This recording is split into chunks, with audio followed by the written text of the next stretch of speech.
ரெண்டு போன்ல எத்தனை சொல்லு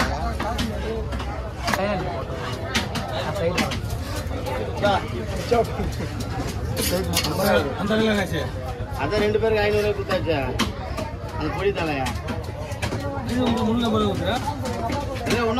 எத்தனை வருவாங்க வீடியோ எடுக்கும் போது தானே நீங்க வேலையை கொடுங்க வேலை இதுடா வேற தலை போயினுக்குது கோளாறு கொடுத்துருக்குறாங்களா அவர் அங்கே தலை வைக்க கூடாது இங்கே வந்து மீன்